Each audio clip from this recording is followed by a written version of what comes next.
नमस्कार दोस्तों, निफ्टी और बैंक निफ्टी के डेली एनालिसिस के इस वीडियो में आपका स्वागत है।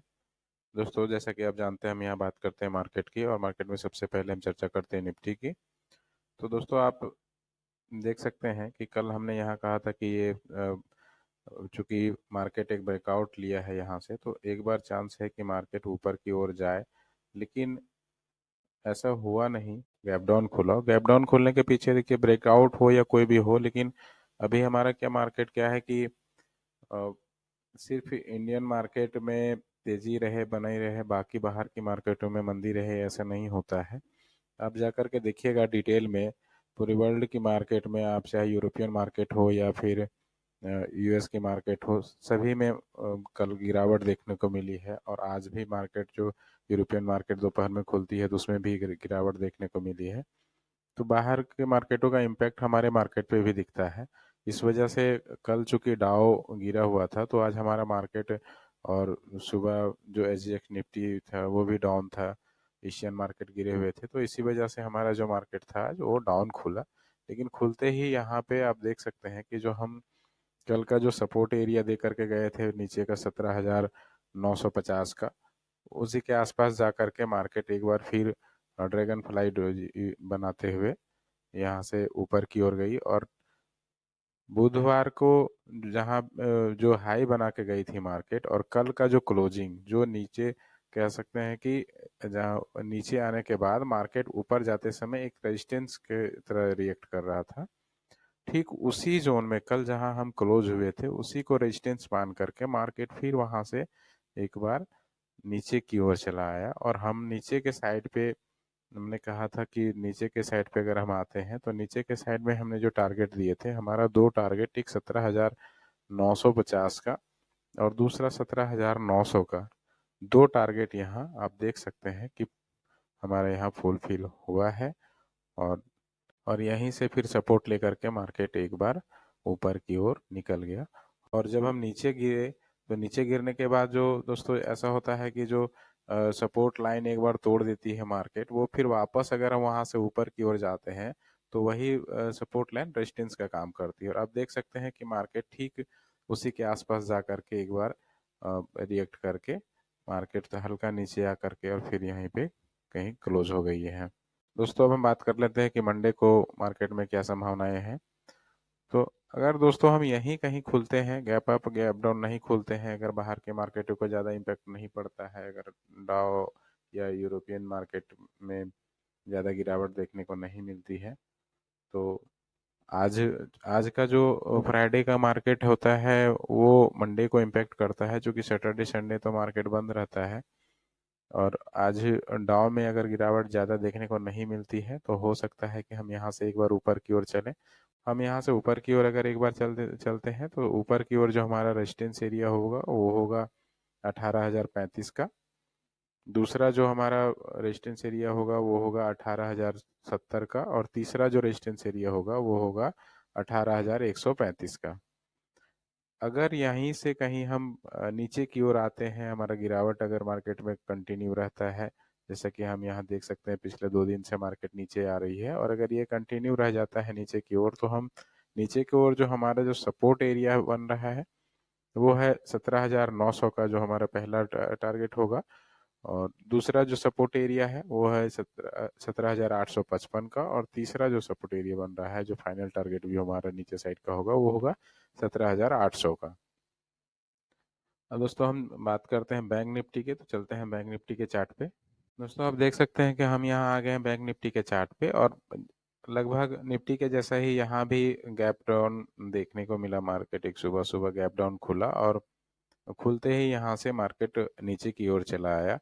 आप देख सकते हैं कि कल जो हम यहाँ नीचे साइड का जो हमारा जो पहला सपोर्ट हमने दे रखा था वो था 41,465 का। और हम जो आज मार्केट जो हमारी जो खुली है वो कहीं ना कहीं उसी सपोर्ट जोन पे खुली है, और खुलने के बाद नीचे की ओर चली गई। तो पहला टारगेट तो हमारा यही गैप डाउन में ही ये हो गया, यहाँ हमें कोई किसी तरह का ट्रेड लेने का मौका नहीं मिला। लेकिन जब हम ऐसे जगहों पे खुलते हैं रेजिस्टेंस या सपोर्ट पे, तो मार्केट वहां से तेजी से रिएक्ट करती है, या तो तेजी से ऊपर जाती है या नीचे की ओर जाती है। लेकिन यहाँ क्योंकि सपोर्ट एरिया पे खुलने के बाद हम यहाँ से नीचे की ओर एक बार चल दिए, क्योंकि बाहर के मार्केटों का इम्पैक्ट था। तो एक बार जो नीचे की ओर हम चले हैं, तो नीचे की ओर आप देख सकते हैं कि नीचे की ओर चलने के बाद हमारे दो टारगेट यहाँ भी फुलफिल हुए हैं, जो हमने नीचे के साइड के दो सपोर्ट एरिया दे रखे थे, 41,465 और 41,195 के। यहाँ दो फुलफिल हुए हैं। तीसरा जो हमारा टारगेट था वो 40,875 का था, जहाँ हम नहीं पहुंच पाए हैं। यहीं 900 के करीब तक जाकर के हम एक बार फिर यहाँ से, चूंकि 40,900 पर एक साइकोलॉजिकल सपोर्ट था, तो ऐसे में यहीं से मार्केट रिएक्ट करके एक इन्वर्टर हैमर बना करके मार्केट यहाँ से ऊपर की ओर चली आई है। और फिर हम 41,131 पे अभी खड़े हैं। कल अगर मार्केट में गिरावट अगर कंटिन्यू रहती है, यहीं से अगर हम यहीं खुलते हैं, मार्केट में गैप अप या गैप डाउन नहीं खुलते हैं, तो फिर हम नीचे की ओर जो हमारा जो पहला सपोर्ट एरिया होगा वो होगा 40,900 का। दूसरा जो सपोर्ट एरिया होगा वो होगा 40,775 का। और तीसरा जो सपोर्ट एरिया हमारा होगा वो होगा 40,620 का। अगर हम यहाँ से खुल करके अगर हम ऊपर की ओर अगर हम मान लेते हैं कि एक बार जो हम रीटेस्ट करने के लिए आए थे मार्केट में, अगर वो रीटेस्ट हमारा कंप्लीट हो गया और हम यहीं से कहीं ऊपर की ओर चल देते हैं मार्केट में, तो हमारा जो पहला ऊपर के साइड का जो पहला रेजिस्टेंस एरिया होगा वो होगा 41,465 का। दूसरा जो हमारा रेजिस्टेंस एरिया है वो है 41,720 का। और तीसरा जो हमारा फाइनल टारगेट होगा वो होगा, तीसरा जो हमारा फाइनल टारगेट यहाँ होगा वो होगा 41,970 का।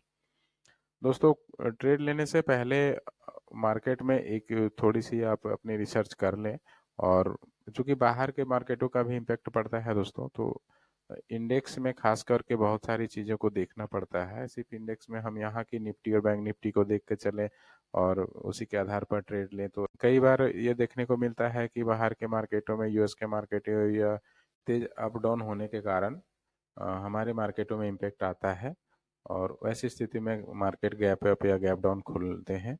तो मार्केट गैप अप या गैप डाउन खुलने के बाद हमारे पास जो हम पहले से जो सिनेरियो अपना बना रखे होते हैं, कई बार वो गड़बड़ हो जाते हैं उनमें।